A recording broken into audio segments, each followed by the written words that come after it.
All right, thank you very much for the invitation to speak here, and it's a great pleasure to be here.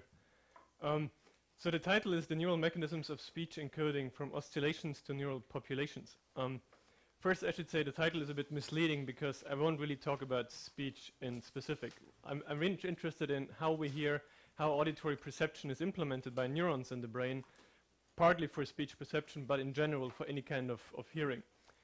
The second part of my title shows from oscillations to neural populations is that it's really about understanding what the neurons do.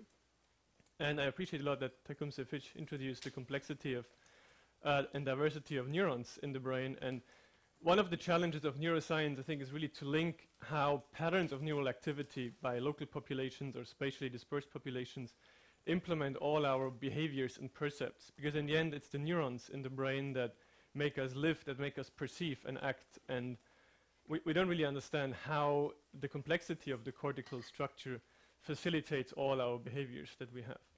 And so we try and do this by using a very integrative approach, using animal models, using humans, using neuroimaging, using electrophysiology in animals, and computer models to sort of understand this, in particular for auditory perception and multisensory perception. Now, to start with, I'm in Glasgow. This is the main building of Glasgow University, or a small part of it. It actually turns out to be the second largest building of Gothic revival architecture in Britain. The largest one, but maybe less important, being, oh dear, now I have a blackout. It's slightly embarrassing. Westminster Palace. That was supposed to be a joke. Anyhow, so unfortunately my office is not in this building because you have a nice view. Before I start, let me thank all my collaborators that have contributed to what I will talk about or what we will do in the future, and the funding agencies, Action on Hearing Loss and BBSRC in the UK, and Max Planck Society and DFG previously in Germany. So the main interest of our work is really understanding multisensory perception. And we know when it comes to hearing, if we go to a noisy environment like a pub or a cocktail party, that we can better understand a person talking to us if we have sort of visual information about the lip movements of that person talking to us at the same time. So complementing the acoustic information with visual information can really make us hear better. And this can be well quantified at the level of behavior.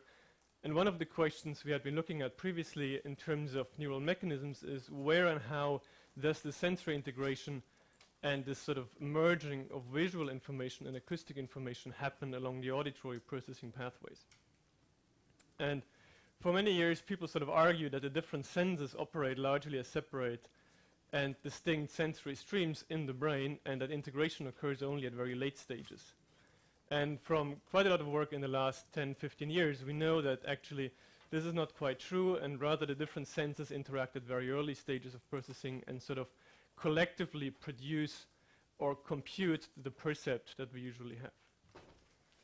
And for our work, we try to understand how vision enhances hearing, and we know from behavioral studies that visual information for speech perception can either offer sort of complementary semantic evidence or rather provide sort of more correlative or redundant evidence about the temporal structure of speech. And because lip movements generally precede the production of sounds, this visual predictive information is in a good position to enhance speech perception or the acoustic processing. And in trying to understand where this happens along the auditory processing pathways, we used sort of a comparative approach using, based on neuroimaging work in humans on the one hand, and recordings and fMRI in macaque monkeys on the other hand, where we have much better resolution for the fMRI and actually good knowledge about the organization of the auditory cortex, the division of different auditory fields, and where we can localize very precisely where we record individual neurons. And to make a long story short, what we did is we first used fMRI to sort of reproduce human neuroimaging studies, which had shown that activity in auditory cortex is generally enhanced if you present a sound, if you present a sound, but you present a visual display of, for example, the speaker producing that sound at the same time. And using the animal model, we could localize this to particular parts of the auditory cortex, and then we could study at the level of individual neurons what is happening there. And what we found is that if we present sounds and the visual information, for example, here a monkey call with a face or a lion roaring with a matching face, that whether we present semantically congruent or incongruent audiovisual pairs doesn't really matter very much, but that the timing between auditory and visual information, if you use very short stimuli, matters, and that actually the response, the response of the auditory neurons is affected if you have a preceding visual stimulus. Now, doing this in a more complicated way, using information theory and so on to quantify this, what we could show is that basically if you think of these neurons in primary auditory cortex as encoding sound envelopes, so sort of the temporal structure of the sound envelope here, then they carry more information if you not only present the auditory stimulus, but you present a matching visual stimulus at the same time. I'm skipping over lots of details. This work is already some years old. But what it showed us is that we can localize specific parts of the auditory cortex where visual information enhances auditory information coding at the level of single neurons. And this provides one possible part of the auditory pathway where the neurons sort of implement this enhancement of perception in noisy auditory environments by having audiovisual information. Now, when I'm trying to sort of understand how this happens mechanistically, many of my colleagues and also our work sort of uncovered that oscillatory activity plays an important role here. And basically this sort of multisensory studies and highlighting the importance of oscillatory activity is what actually motivated all the work that I will talk about in my presentation that starts now. So what is oscillations and how do they relate to perception? How do they relate to neural coding? Those are the questions that I want to look at. Now, just briefly, what these studies showed is that if we look at, sorry, I keep pressing this misleading button. If we look at sort of rhythmic activity in auditory cortex recorded either by MEG, EEG, or local field potentials, then generally, if we have an auditory stimulus, we see an increase in the strength of this rhythmic activity. Not so if you present a visual stimulus, basically, this is a cartoon, this is actual data here, where you can think of these oscillations going on as they were, but what these studies showed is that the timing, sort of the phase of these oscillations, which is random here before the stimulus, becomes aligned or reset after the occurrence of a visual stimulus. Sort of arguing that even though some stimuli might not drive or affect the strength of neural activity, it could still affect the timing, and this can still have an important role in shaping neural processing. So I put oscillations in the title of my presentation, but actually oscillations is a bit of a misleading term or partly a dangerous term. So what I mean with oscillations is anything, oscillations, brain rhythms, pseudorhythmic network activity, basically any brain activity that changes on a specific time scale. Just to keep it very general, because sometimes people think of oscillations as something that changes on like a clock. It has a very unique time scale. And well, those clocks probably don't really exist in the brain. So what we often do is, and I will come to that, we pick out certain patterns that look like to us like oscillations, and we just use the term for simplicity. Now, the questions that I'm asking is basically is oscillatory activity a general sign of neural coding? Does it tell us something about how neurons encode information? Or is it rather an epiphenomenon or a basic correlate of neural population activity? Or is it possibly even a causal mechanism for speech encoding?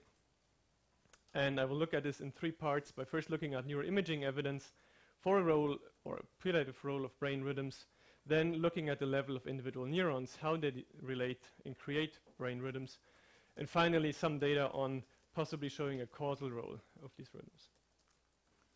Now, it turns out that in the past years there have been many neuroimaging studies, mostly MEG, EEG studies, that can be summarized as showing that delta, theta, or higher frequency bands in neural mass signals carry acoustic information. And so basically what these studies do is they record neural activity, for example, using MEG. They look at different parts of the signal in different frequency bands, for example, 1 to 4 hertz, 4 to 8 hertz, and so on. Look at an aspect of the signal, like its phase, color-coded here, or its amplitude, and try to see if you can find any sort of reliable association with acoustic information in that signal. And I want to briefly summarize or go through 4 studies that sort of revealed this sort of associations. I don't know if David spoke about this study or not.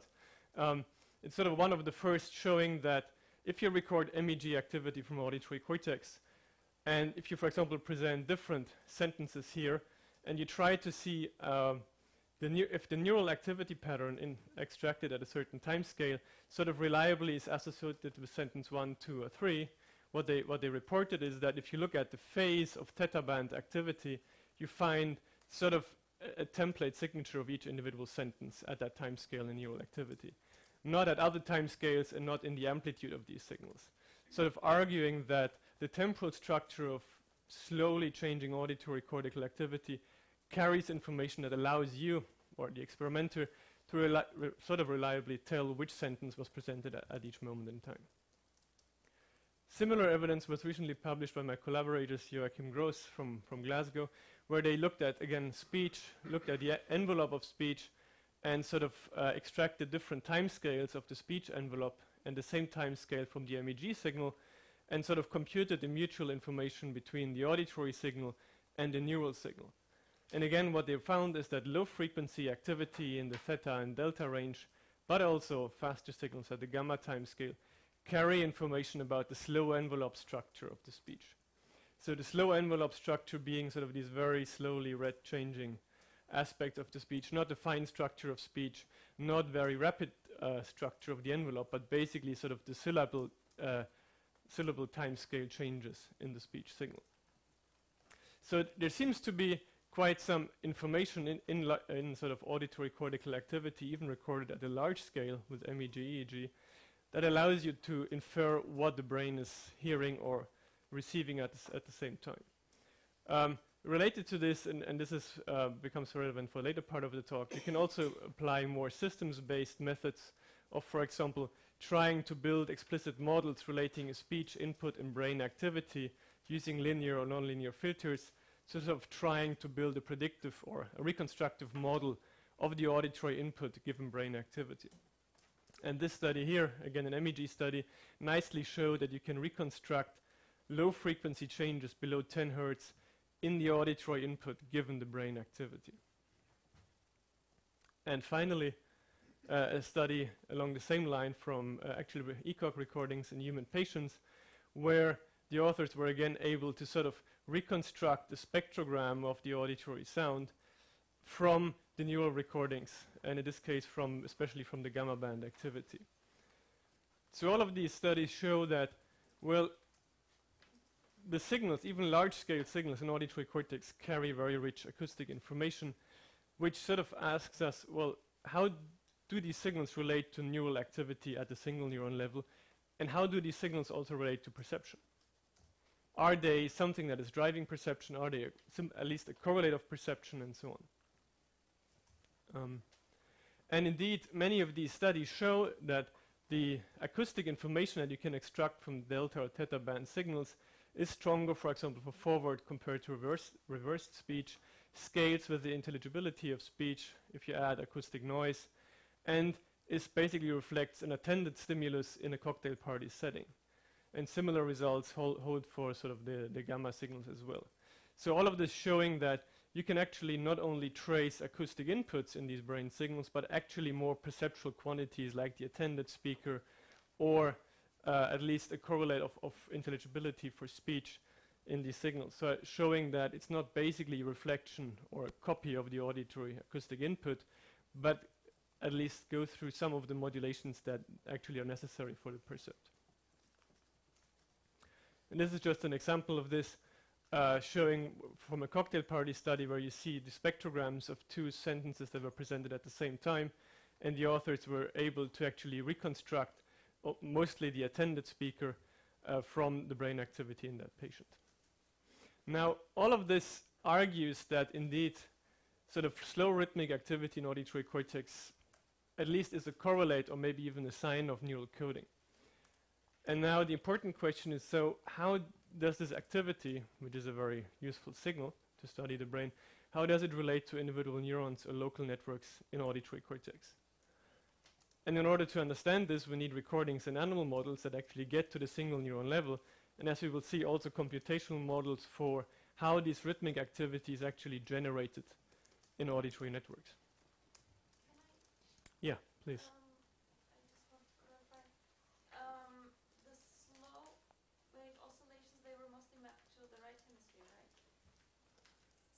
Oh dear. The higher ones, the gamma ones, were left. Yeah, that's well possible. To be honest, I don't really care about that aspect. Okay. Well, I care. That's why I'm asking. That's roughly true. So Okay. that's the rough generalization. Certainly Joachim's paper also. Yeah, that's true. It is lateralized in humans. So for understanding the neural basis at a circuit level, this is probably not relevant. But if it comes to speech encoding, it might as well be lateralized. Now, it's actually important to realize that this slow rhythmic activity and sort of the acoustic information it carries is not bound to speech. It applies to any kind of auditory input, whatever it is.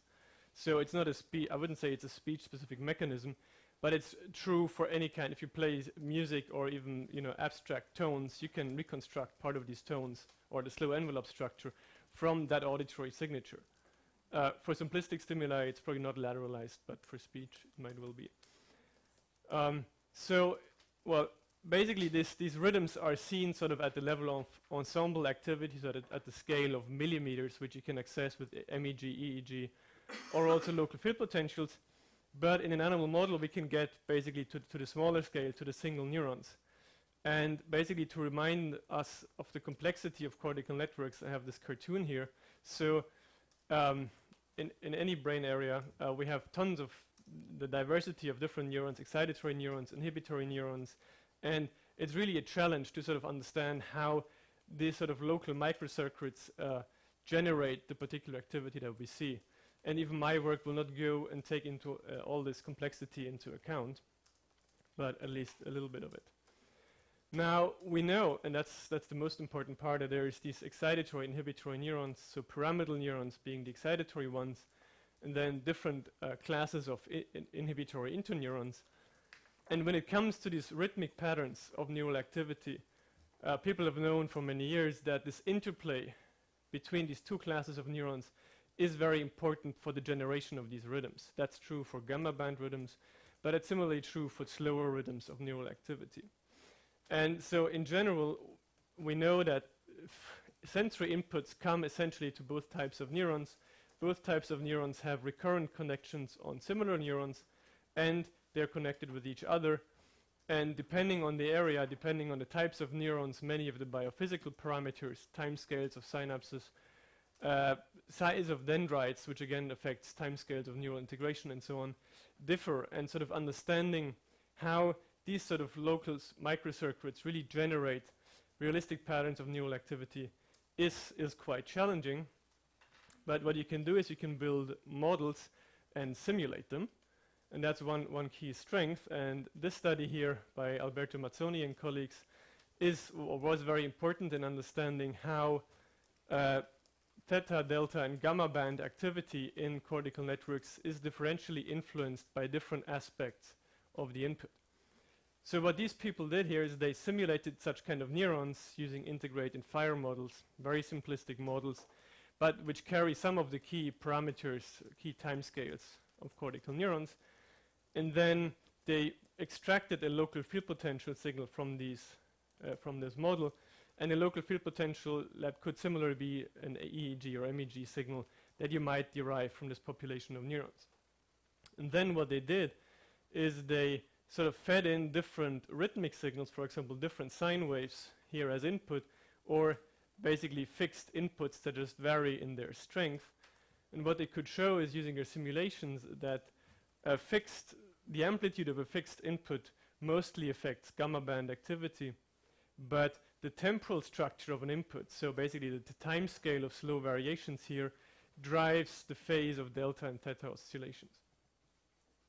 So using this model-based analysis, which doesn't know anything about auditory cortex, it's a very generic model, this nevertheless suggests that if we think of this as auditory cortex, then the slow envelope structure of speech should be mostly reflected in these low frequency bands in the delta and theta band, and possibly less or other aspects of it in high frequency activity. And yeah.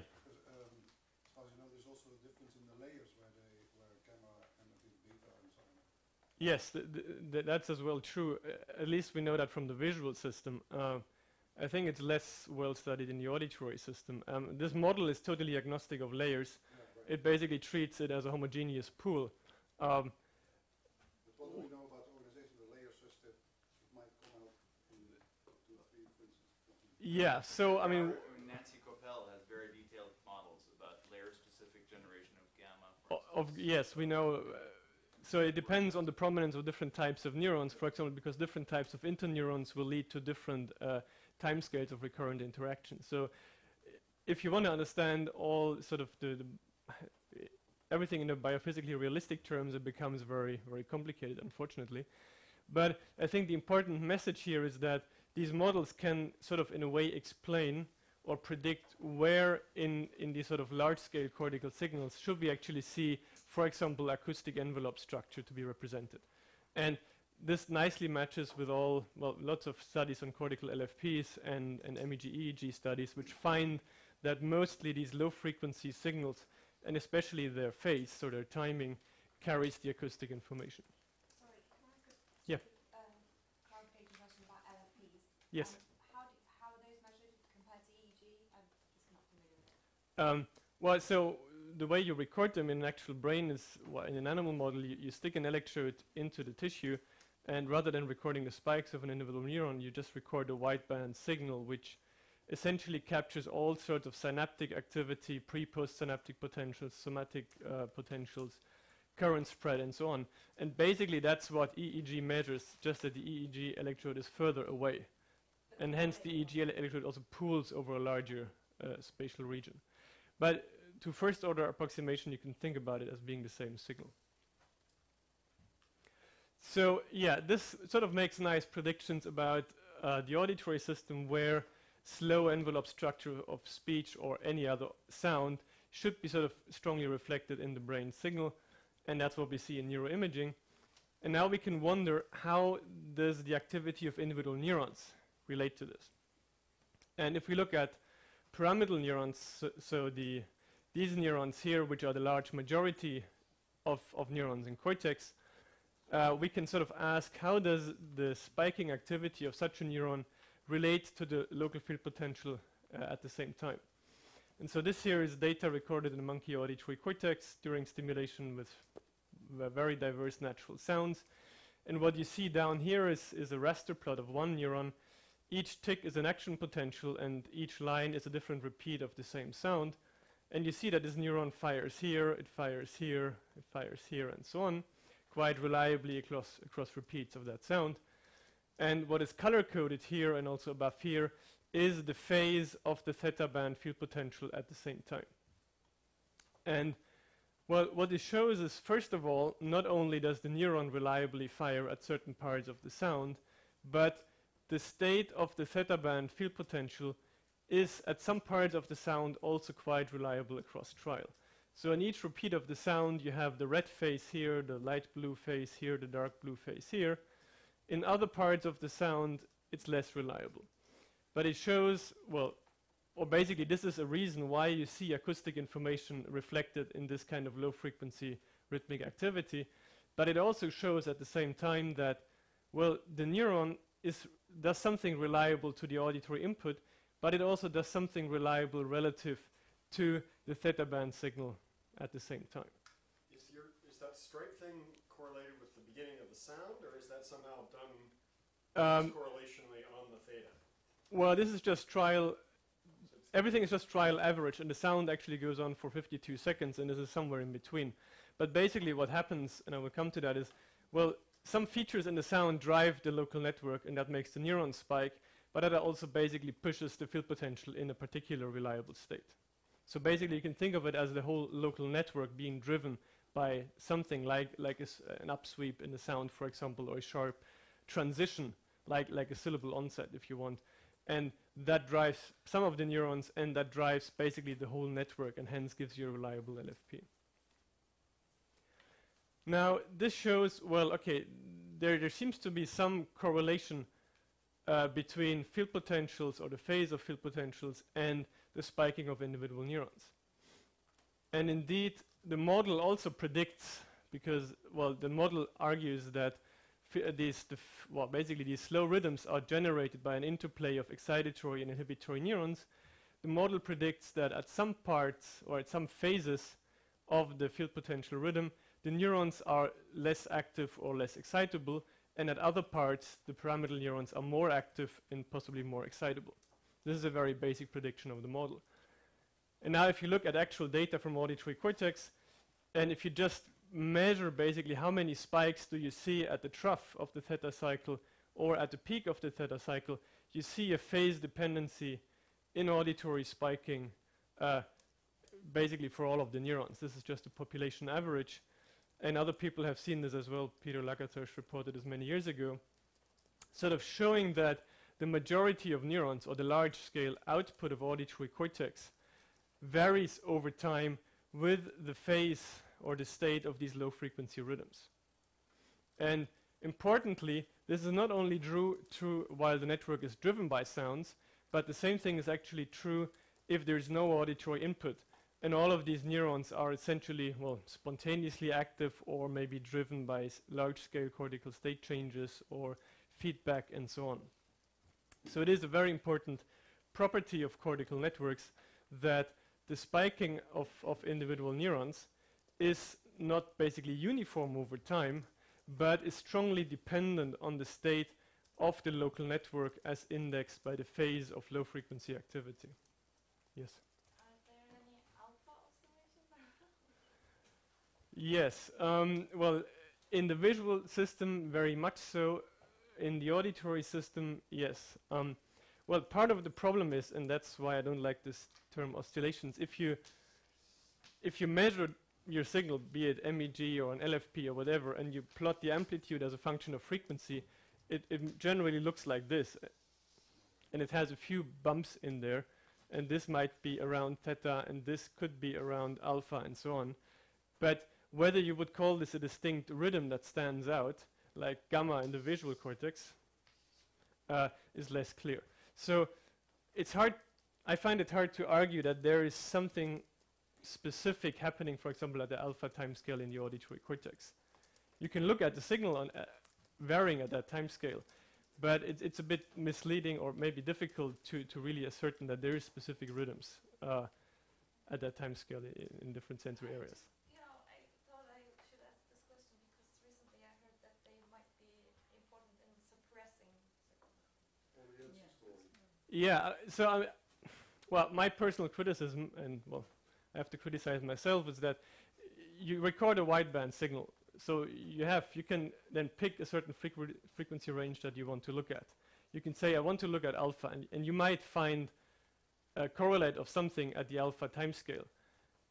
And that's a nice result. It doesn't necessarily argue that there is a very strong prominence of rhythmic activity at that timescale in the auditory cortex. It would still show that something happening at a timescale is important, but that's why I don't like the term oscillations so much, because it pinpoints to things that are very prominent, like gamma in the visual system or theta in hippocampus. And that doesn't seem to be so much the case in the auditory cortex. But alpha in the visual cortex, alpha is pretty prominent. Yeah, in the visual cortex, yes. Yeah. In the auditory cortex, much less so. I mean, if you look at if you look at the spectra of Lagathos and Schroeder, for example, here in this study, I mean, you find a slight bump in the theta range. Actually, they don't report any alpha. And they report, well, something that they call gamma, and I'm not sure if there is an actual peak there.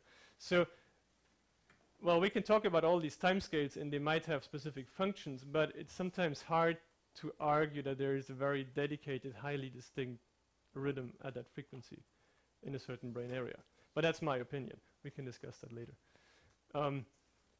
Anyhow, so if you look at the relation of spiking activity to the phase of network activity, you will find that the strongest modulation is in theta and not in alpha. I don't have the data here, but the relation of neural firing to state changes in local field potential are in monkeys and actually also in rodents strongest at the lowest frequencies, so delta and theta, and not so much at alpha. So, well, then the question that we asked is, so what is the precise impact of this theta band signal on spiking activity and sound encoding by individual neurons? So the fact that the output of auditory neurons varies with the phase of theta band activity during rest or during auditory stimulation, what what impact does it have on the encoding of auditory information? And so you could come up with different sort of hypotheses. You could, for example, think that, well, the integration window of a neuron depends on whether the spike comes at the trough or the peak of the theta cycle, or maybe that the input sensitivity to the preferred features of each neuron changes with the theta cycle.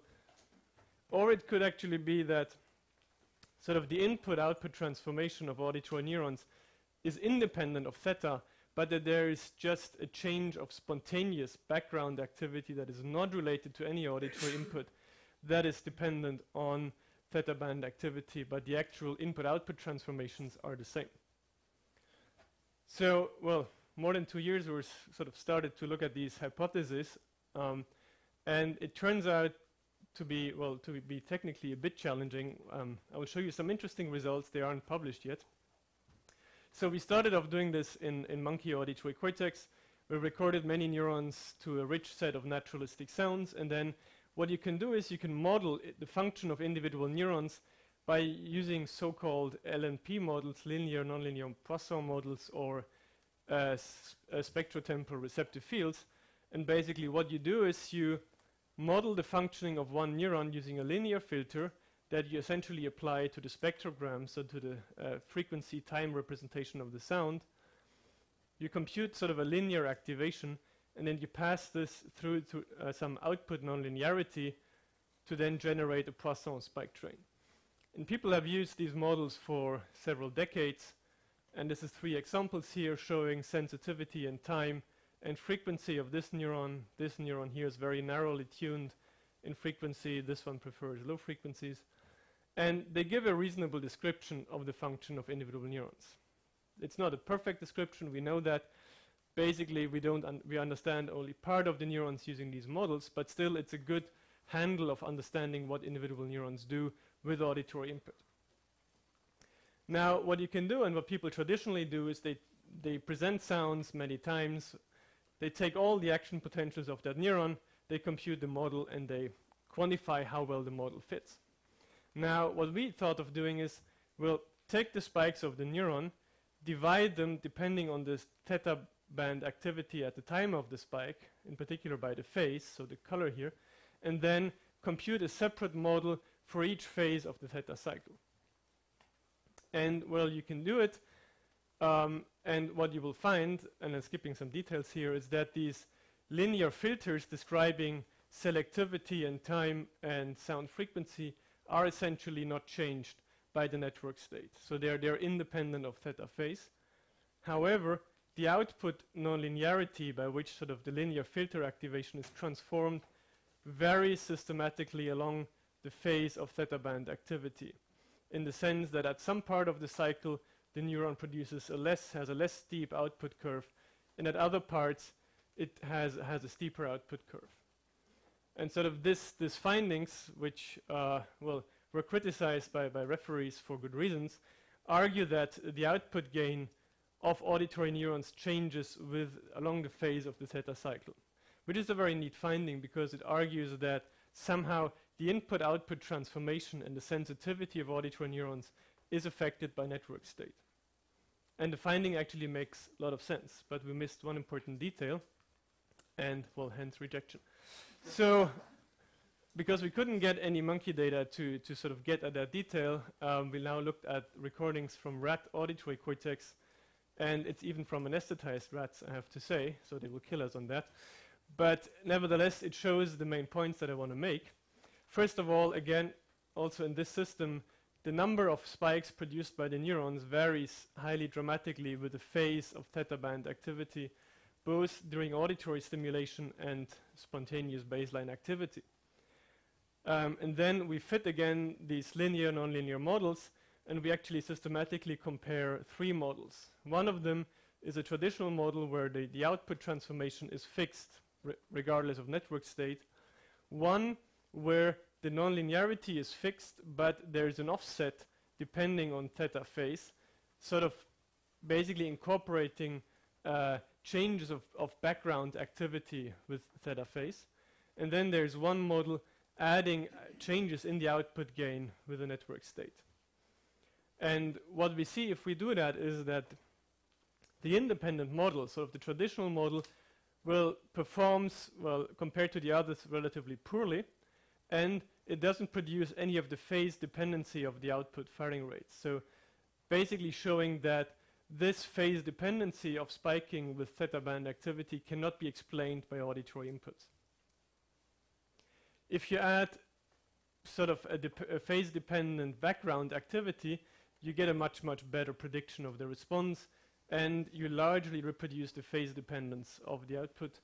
If you add a phase dependent gain, you become, well, significantly better, not hugely better, but a little bit better in predicting the response. And, well, this is sort of the best we can obtain with any of these linear nonlinear models.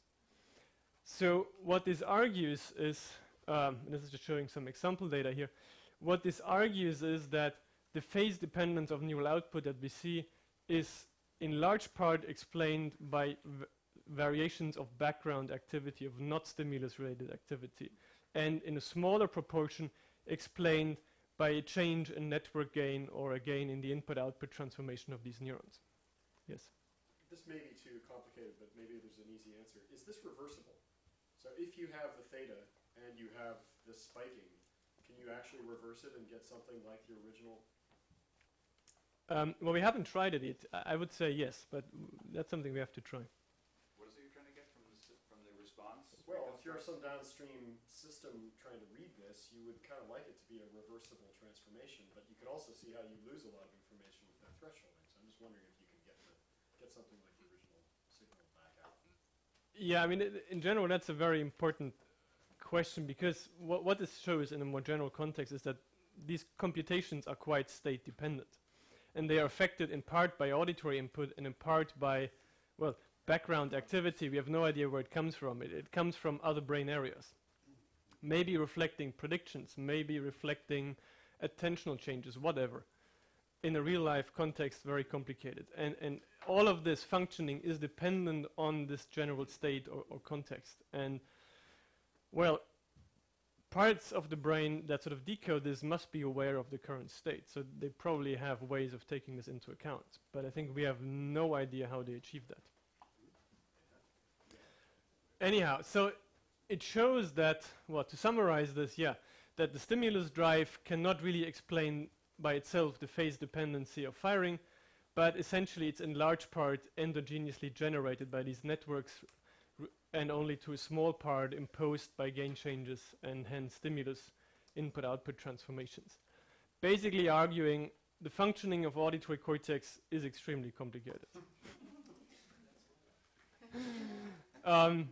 Yes, so sort of putting this in a general picture, as I just said, it shows that all of this is context dependent, and there's actually a nice review by one of my former supervisors called Mapping the Matrix, the Ways of Neocortex, trying to explain or review how the microcircuits in cortex, how they implement sensory transformations and what are the important constraints imposed by neuroanatomy. And what they conclude, and that's the important sentence, is that the structure and function of cortex honors two major computational principles, just enough and just in time. So what they argue is that basically sensory inputs are just enough to tip over the iceberg, essentially, or to bring it across above water.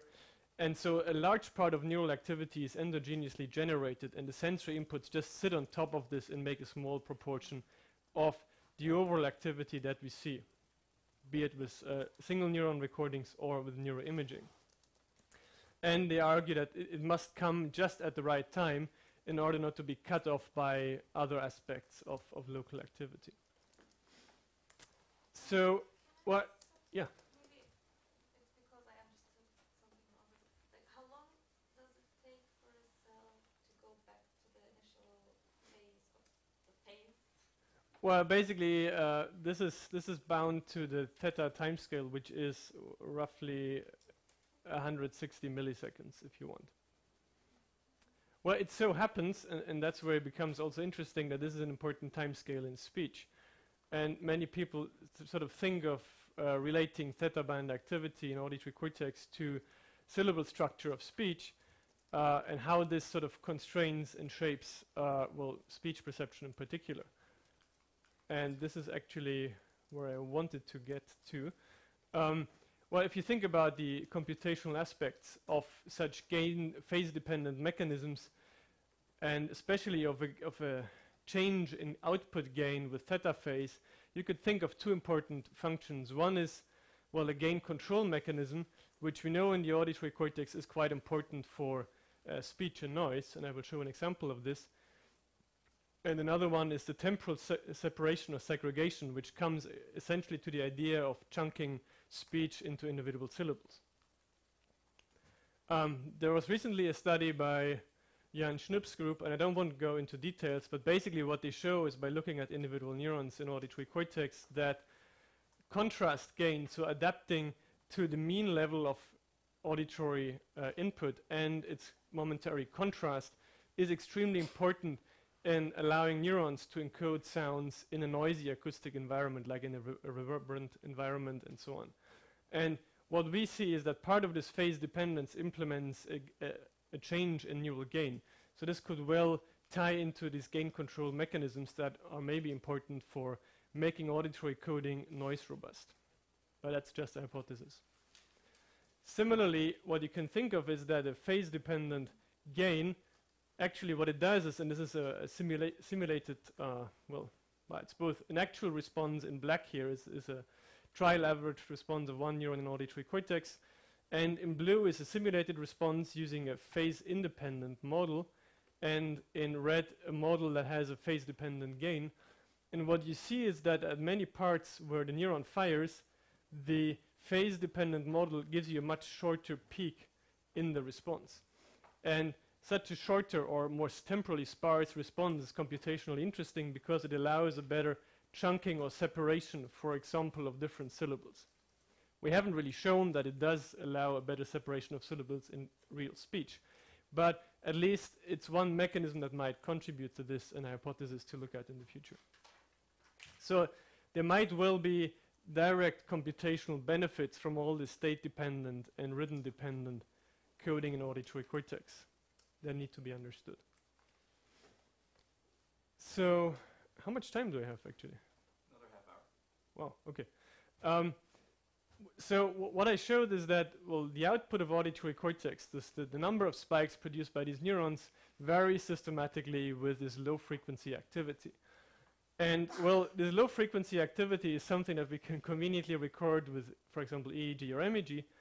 And now you can wonder is, if there is this correlation between the two, does this really allow you sort of translating some of the stimulus selectivity seen at the individual neurons to this low-frequency activity in neuroimaging signals?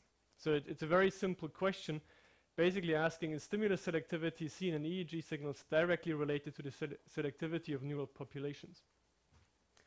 And what we did is we used the same battery of naturalistic sounds, presented them once to monkeys while recording in primary auditory cortex, and in a separate study to human subjects recording the EEG, and then using the fact that we use the same stimulus material, that's the spectrogram here, to perform a comparative analysis of the selectivity of different signals.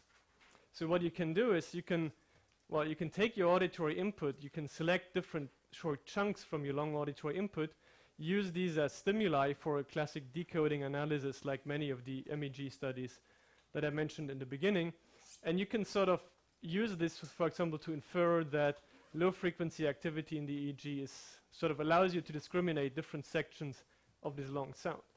You can do the same with neural firing rates, and then what you can do is you can sort of compare this decoding matrices or stimulus similarity matrices and use this sort of very abstract comparison as a measure of trying to see what aspect of the EEG signal relates to the selectivity that you see at the level of neural spiking. I don't know, does it make sense or not? It's basically based on, you try to do a linear decoder which tells you for each input stimulus how often is it decoded as each of the output stimuli, and well, you get a matrix that has a certain pattern, and then you can compare these two matrices across two totally independent signals. And some people have used that to look, for example, at the similarity of object representations in visual IT cortex in monkeys to human fMRI data. And well, here we use a similar approach to compare EEG data to neural spiking. And first of all, what we find is comparing EEGs to LFPs, here we are again, that both signals show very similar characteristics, that the amplitude of these signals across all frequencies carries less information about the sounds than the phase, and strongest information in the EEG is found around 4 Hz, and the same for the LFP signal. So we find very similar auditory characteristics or auditory information in this kind of population activity and EEG and LFP data. And then you can ask, so how does the selectivity of individual neurons relate to the LFP or the EEG data? And what we find is that there is a significant correlation in stimulus selectivity between spikes and EEG phase in the theta band, but not between spikes in EEG power, and not at any of the other frequencies. So showing that this sort of state-dependent output of auditory cortex, which we see at the local level, partly is responsible for the auditory information that you see at a large-scale level, and that indeed, by looking at some of this rhythmic activity from auditory cortex using MEG or EEG, you can actually capture some of the selectivity that you see at the neural level in auditory cortex. Good, so where do we stand? Well, we see that slow rhythmic activity is, well, it's at least a good sign of neural coding that you can use in your imaging studies. It correlates with neural coding in many ways. Well, what we don't know is whether it seems to be actually a causal mechanism.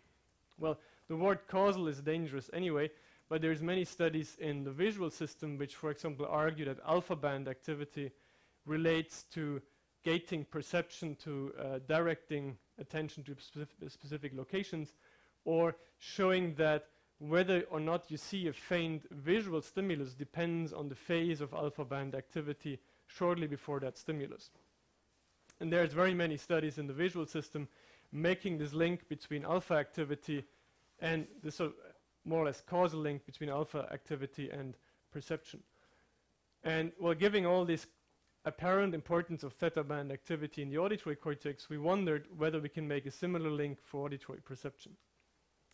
And so in, well, direct analogy to the visual studies, which presented faint visual stimuli and basically reported that at some phase of alpha, subjects were aware of them, at other phase they weren't, we designed an auditory experiment presenting sounds and recording auditory cortical activity using EEG. And, well, this is our study, and Henry and Oblaser performed a very similar study and came to very similar conclusions around the same time. So what we did is we thought, well, auditory perception is challenging, especially in a cocktail party setting, so we used a background noise, sort of a realistic background noise, and embedded a short target sound in this, and then reasoned that if the background noise sort of entrains theta band activity, then putting a target at different locations in here will put it into different phases of theta band activity, and it should show how theta state affects perception.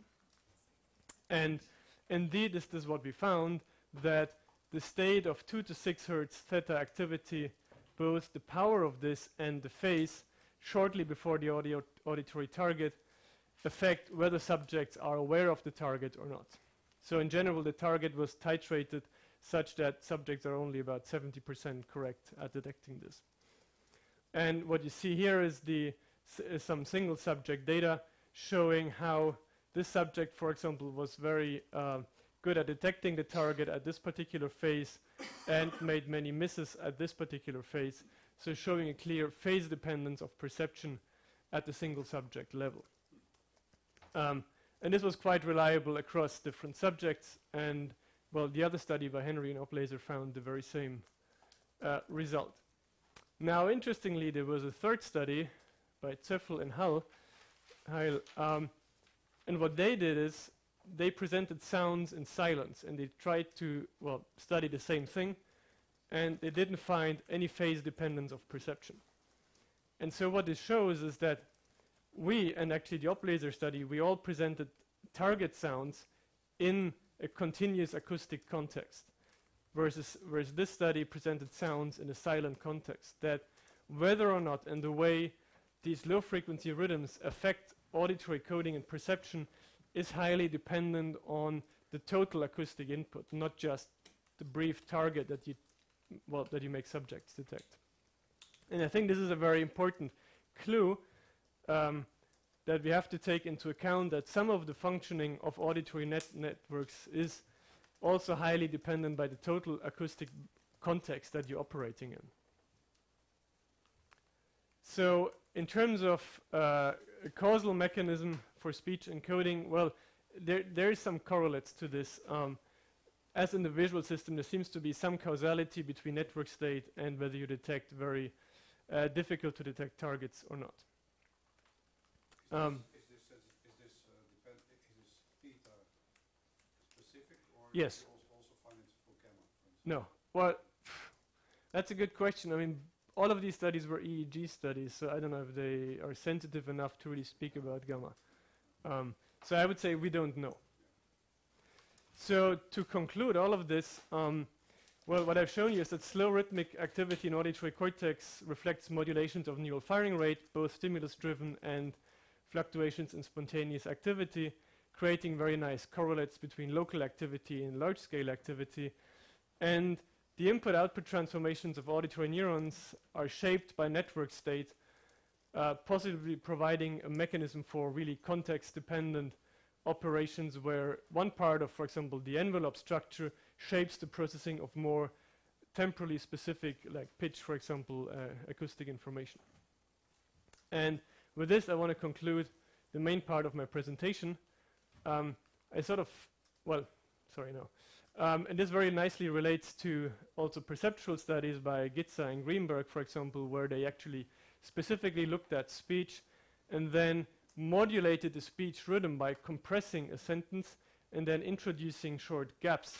And what they showed is if they restore the original theta timescale of the original sentence, subjects were actually quite good at perceiving the sentence, the meaning, whereas at intermediate timescales of manipulation they weren't, sort of providing a pure behavioral correlate of the importance of these slow rhythms in auditory cortex for parsing, segmenting, and understanding speech.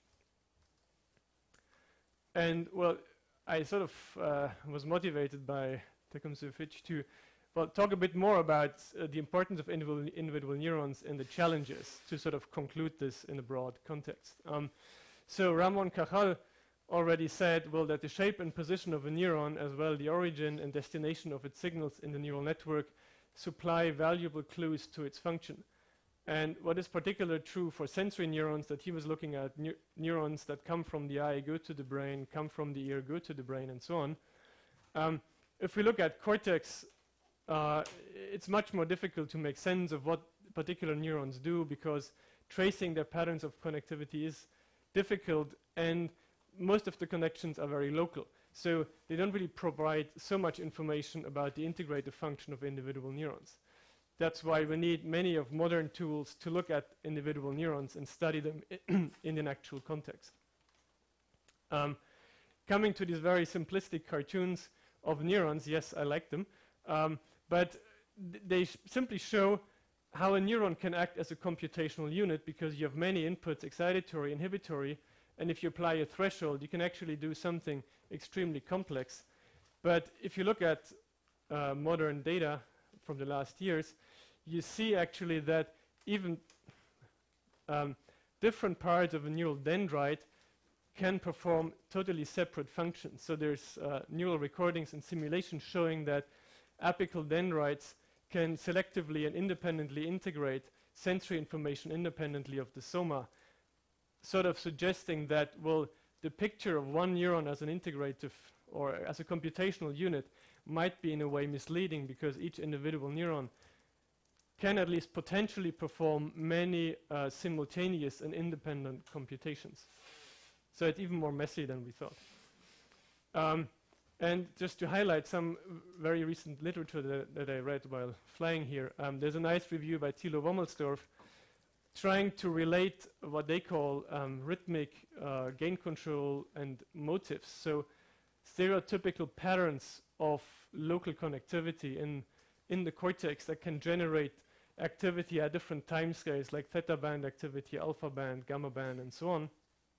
And they argue how some of these connectivity patterns are quite stereotypically existing in different brain structures and can possibly sort of, be computational building blocks for some of these functions in sensory systems. I think it's a very worthwhile review on this sort of very latest insights in this direction. And just to show you one example, again coming to an individual neuron and to synaptic inputs on different parts of the dendrite, what people found out recently is there's different types of interneurons. Some are called somatostatin positive neurons, other parvalbumin positive neurons. And what you can see is that the computations implemented by activating their synapses are sometimes additive. So here you have an additive gain on the neuron. Sometimes they're multiplicative. So showing that even at a single neuron level, you can multiplex additive and multiplicative computational operations. Well, basically pointing out that it's a big challenge to understand how individual neurons contribute to auditory function and how the individual neuron relates to large-scale rhythms and so on. And with this, I want to thank you for your attention.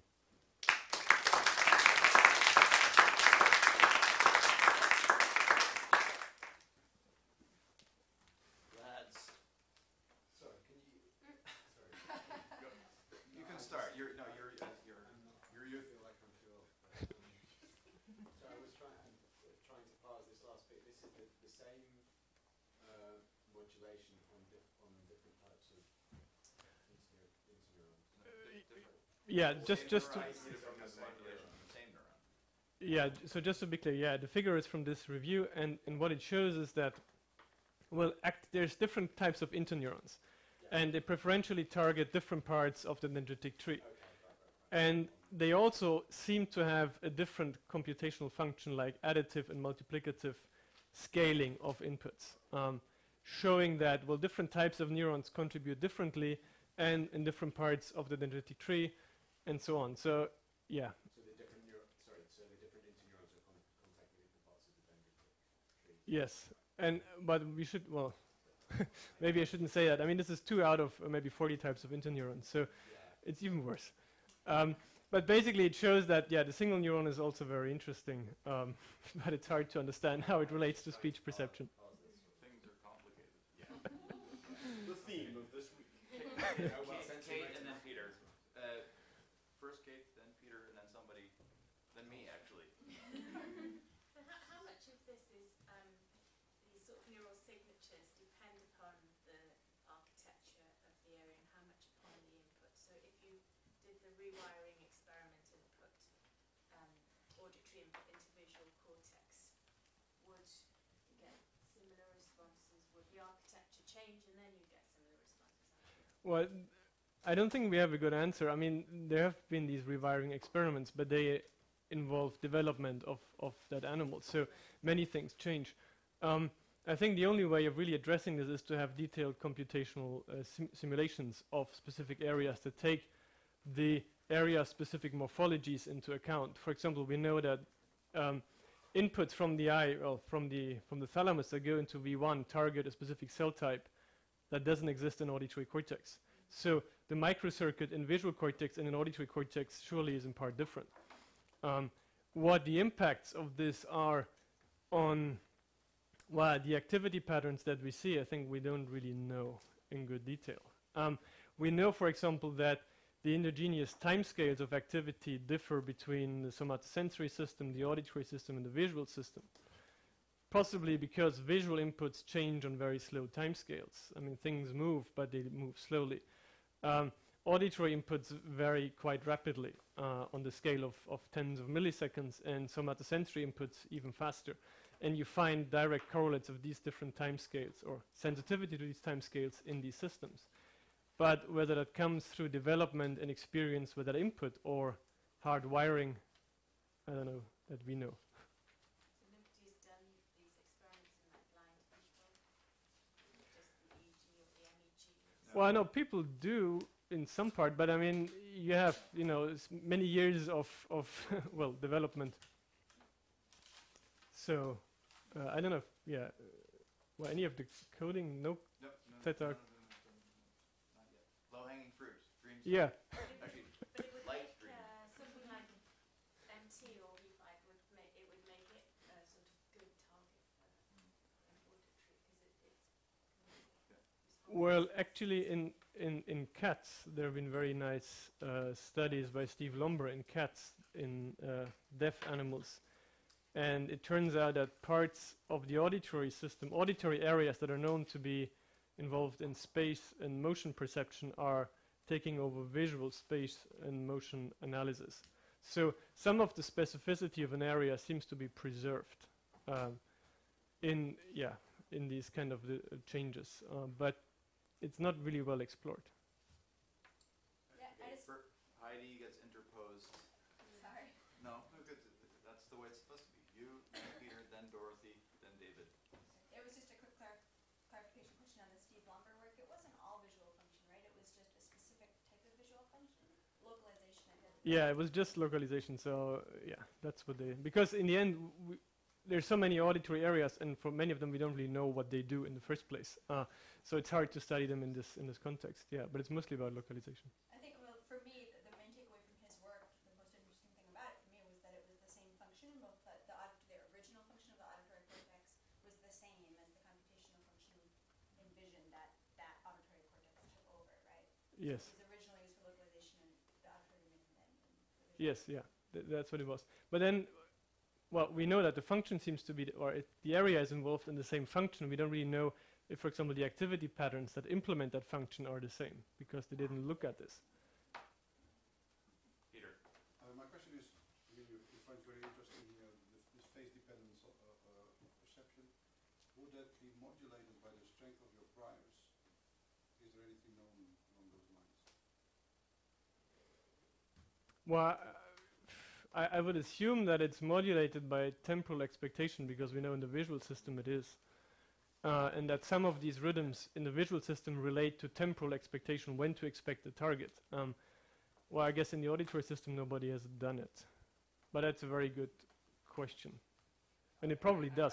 I can meta answer that in a second, but let's let Dorothy think. Yeah, I think it's sort of related. I mean, we were doing a mismatch experiment with speech signals, and we found event-related desynchronization associated with when you've got an oddball coming in at the delta theta range. So I know other people have also seen that. So how would that fit into this? It would seem to possibly be that the system changes when your prior is not perceived as expected.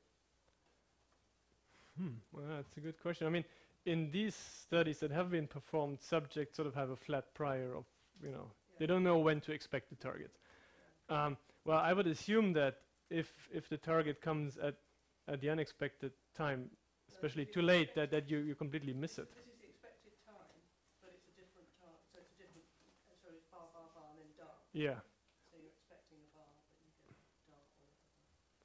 Well, You really see quite a large effect of, you actually see a drop in the power in the delta. well, in response to observing something expected or unexpected. Yeah. But at the expected time. At the expected time. Expected time, and also in the average. That's not an induced. That's you average all the responses, and you look at Yeah. the power in the average. I think. Yes, So, power. We're doing- power. Well, we're doing trial by trial. It's an individual trial. Yeah, You get a yeah. suppression. But then it's not event-related desynchronization. Well, It's we've just a got loss of power. Right. If it's trial by trial. Yeah. I don't think how we did it. Well, okay, somebody should do the experiment. I want to take a turn. But first, briefly, in answer to Peter, if you, for instance, play a rhythmic stimulus, beep, beep, beep, beep, and your task is the last beep before shifts a little bit or roves in time, right? So then you set up a very specific temporal expectation. Whether you detect it or not depends precisely on the phase of where it is in the entrained oscillation, and not just that, the relationship of the phase of that and the power in a different band. So you can actually actually read out, so I recommend a recent paper by one of my postdocs on looking at exactly phase dependence of that and power dependence of a higher frequency. You can actually tell both accuracy and whether you get, and your decision component, and that's quite sensitive to that. So you can change the prior, immediate prior local statistic.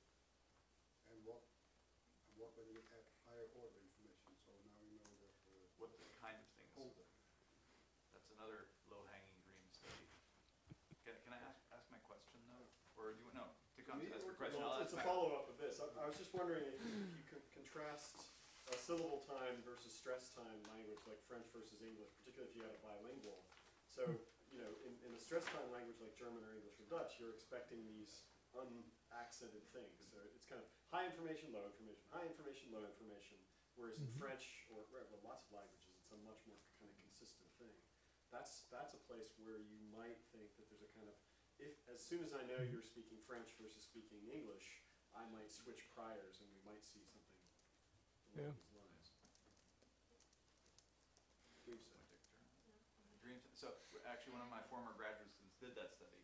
And we didn't find the predicted differences as a function of typology. So you did French and English or French? It was not bilinguals. No, it was mono.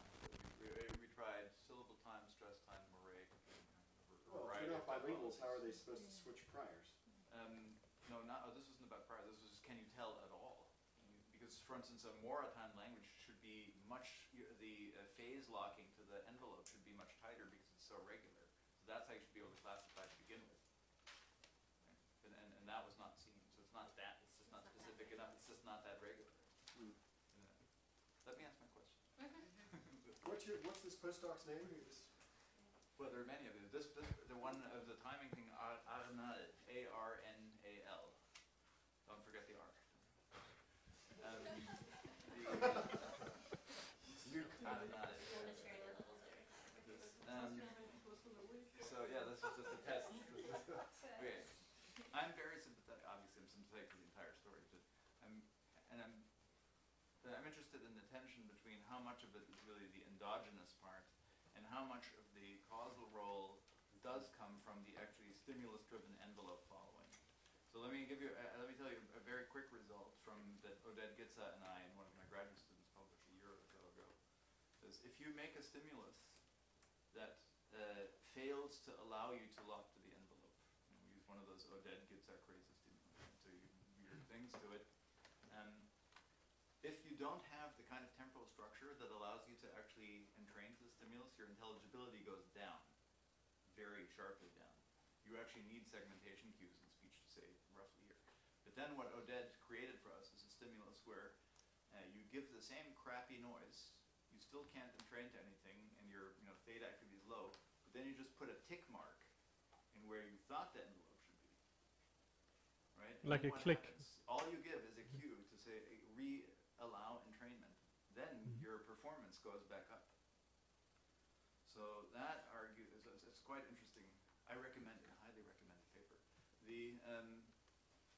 But it argues that there's a causal role for perceptual interpretation also from the exogenously or stimulus-induced part of the oscillation. And it's not just, so I'm very sympathetic to the state dependence story. I mean, I like that and think it's the right way to go, but there is clearly some role for what the stimulus brings to the thing, whether it's just the phase resetting or I don't know what it is. I think it's complicated. But I don't think we can give it up. I don't think we can go all state dependent. No. I would actually, that's what I tried to say, that part of the state dependence is induced by the stimulus. Part of it is probably endogenous. So, and to what degree it is stimulus driven and not probably depends very much, as you say, on the type of stimulus that you provide, or maybe the attentive state and so on. And I think, well, at the moment it's hard to quantify, to what degree it's endogenous, to what degree it's stimulus driven. But I mean, the stimulus drive is utterly important, as we see, for example, in the phase dependent detection.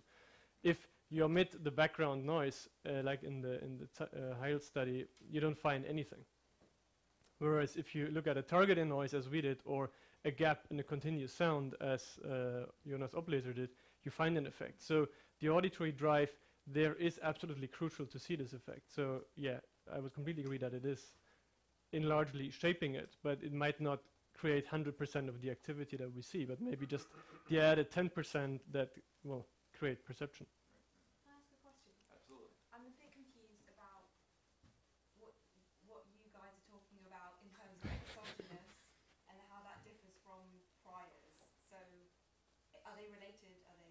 Am I just being completely missing the point?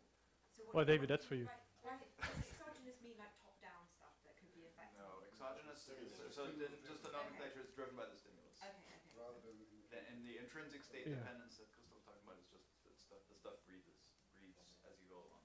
If there's any prior, if either one would be prior, it would be more the endogenous rather than the exogenous. So the prior Yes. depends on, is it the long-term prior, like what stuff you know in your head, or is it just a local statistic, in the course of the experiment, like Dorothy's example, ba ba ba ba da, that's just a local statistical prior.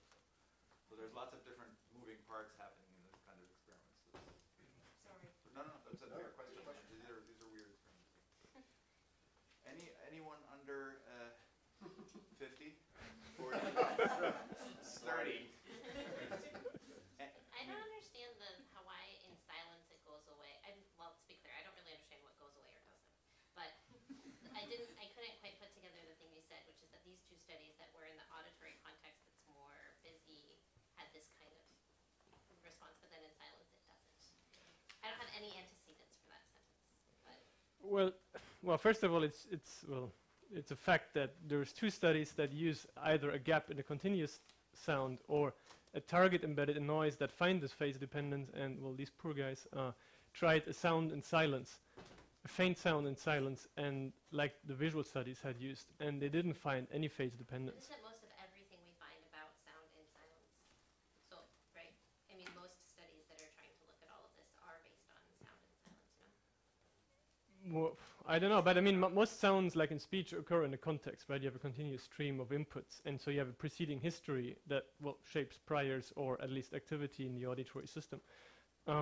So it's actually less clear that a pure tone on a completely silent background is actually natural, because if you go out there, I mean, it's quite noisy. You have birds, wind, and so on.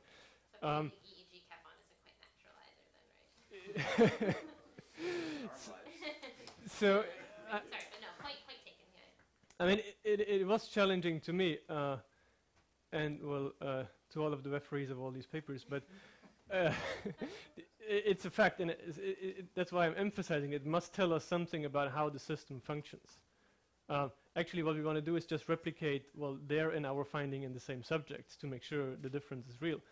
But if it is true, which I believe, it just means that some background noise, maybe even if it's just noise, puts the system into a different state than silence. Maybe silence is so unnatural that you put attention completely elsewhere. I don't know. That could well be. I mean, sitting in a dark room, hearing completely nothing and waiting for that little beep. Put too much emphasis on this particular pair of findings, because this is one pair. There's many in the visual literature where this is rather more well replicated, phase dependence. Yeah, in the visual system, it's very well replicated. So it makes the interesting prediction that you are blind to certain things, or you see stuff badly in certain parts in the time domain. It's kind of cool. And they ruled out difficulty and attention. I assume they ruled out that. Sorry? I mean, you need to rule out difficulty and attention. So listening to your kind of cocktail party type thing, or just listening in the background of a disco or something like that. That's hard. Well, but it's all a within subject comparison, right? You look at different time points, so all of this should affect each of the time points that differ by 10 milliseconds in the same way. If you put your target sound in different positions of a background noise, here you step it in 10 or 15 millisecond steps, and the comparison is within a subject.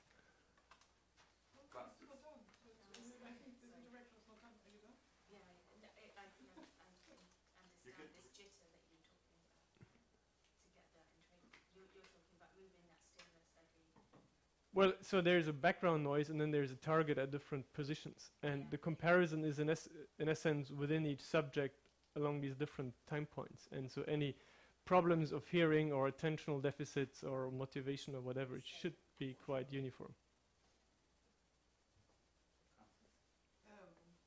Low-hanging fruit. So conditions where the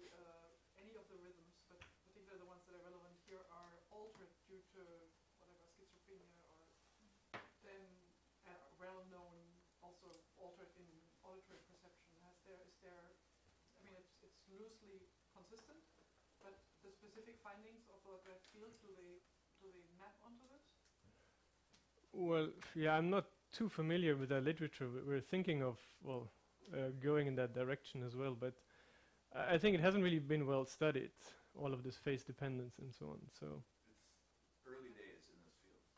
And then the song question that you asked me, I kept thinking, well, you know, why you asked that, and then looked up at what time the rhythms actually get established in various animal systems, apparently very early, right? So, but auditory psychophysical tests in kids and stuff, are they, everything is online very early, like in the adult version, or is it, no? Or is something else, isn't that another kind of playground where you would, where you would test this? Okay. Is this going to be a good question? This is going to be an invitation to speculate. An invitation to a final speculation. And it's a final pre-cocktail speculation. Pre-cocktail, exactly. Okay. We've got So- half an hour before cocktails. No, we can We don't want to give anyone a break. What I'm saying is I'm worried that there aren't enough cocktails. That's true too. We You have to go get cocktails. We do have to fill up all the Well, I'm the one who was to draw it. Sorry, no, it's fine. It's fine. So my question is this, and it's been something people have been debating for a long time. So we have this regularity in the speech signal, we have this regularity in the brain and the perceptual system, and the question is which one came first. So one way you can look at that is look in primates and see, in fact, that they do these lip smacks at kind of the same frequencies that we do speech, and that sort of suggests, but even there you might just say, oh, that's because the only way you can make an effective signal is by matching these pre-existing, these sort of pre-potent brain perceptual rhythms. So what do you think about that, or how can we even address that question? that's, I prefer not to speak about that question. Yes. We need to give you work after a few beers. Maybe. Well, I would argue, or I would think that it's sort of co-evolved, that somehow the brain during development converged together with the interaction with the motor system for production onto a time scale that works very well. And I would probably think that the motor constraints are more important for both the motor constraints for vocal production or even gestures, because there's more physical constraints on how you can operate your muscles than on the timescales in neurons. So I would probably argue that the motor constraints shape the development of the timescales of speech and gestures, and well, that the neural timescales were optimized That's for it. a great end. That is a good ending. I could not disagree